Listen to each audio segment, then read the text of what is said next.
Let's go to Islamabad. I'm pleased to say we can speak to Sherry Rehman, a Pakistani senator, a former minister, and the current vice president of the Pakistan People's Party. Senator, thank you so much for your time. What would you describe as the overall feeling amongst citizens across Pakistan? Fear or defiance, or would you choose another word?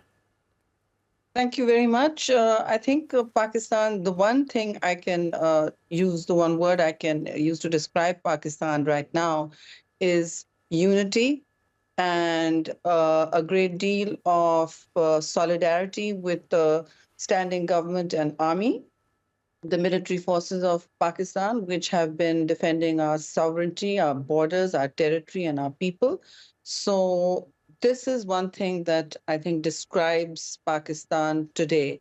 The unprecedented unity and solidarity in this war that has been imposed on us after 3 days of indiscriminate, unprovoked bombing from India on civilian targets, which really found themselves completely in shock. The civilian targets were bombed. Now, that's not the way of warfare at all. This is outside all rules, all norms, and we have condemned it as an aggressor that really is running outside international protocols of war, outside Geneva Conventions, outside the UN Charter. And Pakistan has now exercised, after 3 days of multi-domain attacks from India, including 77 drones, not to mention the 5 jets that we downed on the first day, on May 7th, on the night of May 7th. We have had a series of encounters, and now what Pakistan has done is, on the 3rd day, we had no option but to defend the country and attack military targets. Unlike India, we have not resorted to attacking civilian targets, but have shown restraint, maturity, and extreme professionalism in all our encounters and engagements. We have always sought to de-escalate. We've always sought to cooperate on any concerns that our neighbors, any neighbors would have. And even in the Pahalgam incident, which was heinous, and we condemned it, we offered a neutral investigation immediately. India ran away from that, and then the question becomes, what have they got to hide? If there is any interest in going forward with dialogue and without resorting to lethal arms and raising the costs of war, it would have been better to allow that. But India has regularly walked away from any discussions, knowing full well that even world wars end on the negotiating table. Can I just ask you, Senator, how you think this might end? On previous occasions, certainly the previous at least 2 occasions over the past few years, there have been exchanges of fire. Eventually, both sides have claimed some kind of victory to their own domestic audience, and then the situation has been dampened down. Do you think that that's what's going to happen this time? Because, as you say, the Pakistani claim is that every time it's attacked since Wednesday, it's been in retaliation to Indian strikes. But at what stage will both sides be satisfied? Because clearly an escalation is in nobody's interest.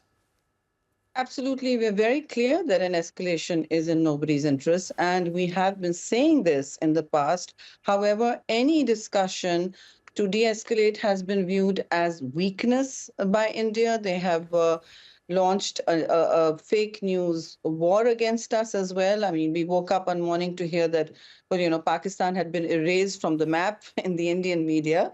And it's been shrinking the space for de-escalation, for any sanity to prevail in this very charged and volatile ecosystem, given that we have a very hard border and we are both nuclear countries. Obviously, it goes without saying that countries should have crisis management protocols. None of those are in place because India does not want them, nor is there a risk reduction protocol in place because India does not want it.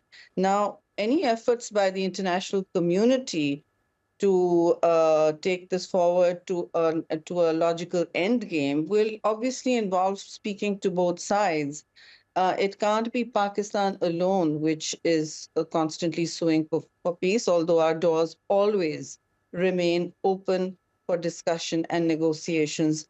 We are not a jingoistic, chauvinistic country. We did not start this war. We did not weaponize water by suspending an Indus Waters Treaty, which has withstood the test of every war, 1965, 1971, Kargil, and any other standoffs.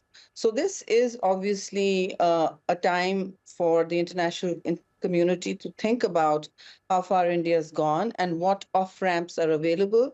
That's really not for me to discuss on international television, but the one thing that we have done is we have constantly messaged for 3 days that India should cease and desist because we will then be forced to respond. And that naturally leads to an escalation, which we wanted to avoid at most costs. But obviously not to the cost of our innocent civilians, especially all across the country, especially in Azad Jammu and Kashmir. So we have been messaging that, this is not acceptable.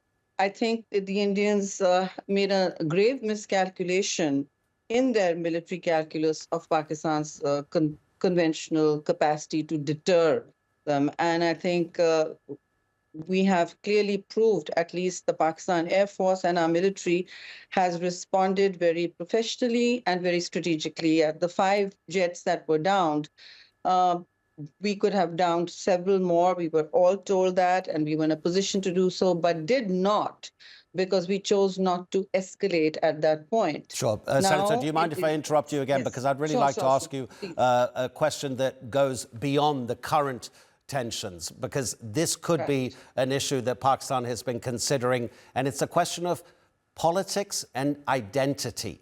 Does Pakistan feel as if it faces a greater danger from its neighbor because of who is leading India? The whole world knows that Narendra Modi is a Hindu nationalist.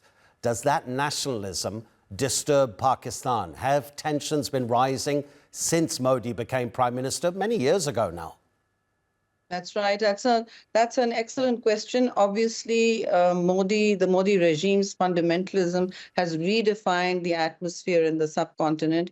It used to be a very different place, and there were appreciations of each other even in times of crisis as countries that were joined by families, by climate, by water, by many things that were common in our idiom and culture. But that's changed dramatically since Modi's rise to power. I mean, he was, after all, responsible for the massacre of Muslims in Gujarat when he was chief minister. And for that, he was banned from the United States from even entering the country for an egregious human rights record.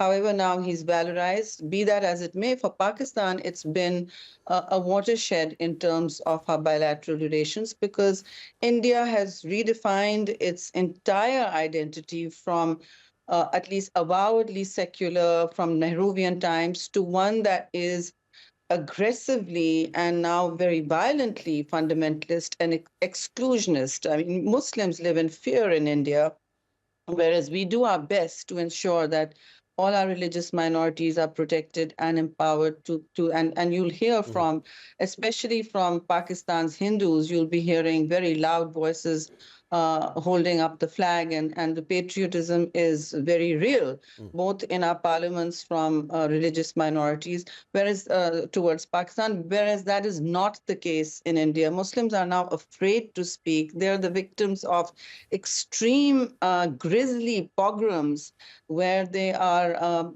just they're lynched by mobs just for being Muslim now, and many are being held responsible for what has been happening, whereas they have nothing to do with this.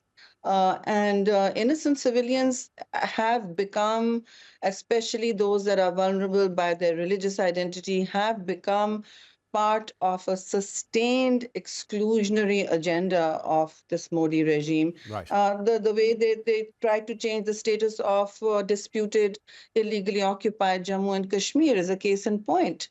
Yeah. The Article 35A, they've made it an open prison, and their main strategy is to contain the story and not let the story come out. That's pretty much their main, and they have over 8 million, I mean, they have 800,000 soldiers in different shapes and forms positioned there. It's a valley, it's a valley that living in fear, but and oppression, extreme oppression.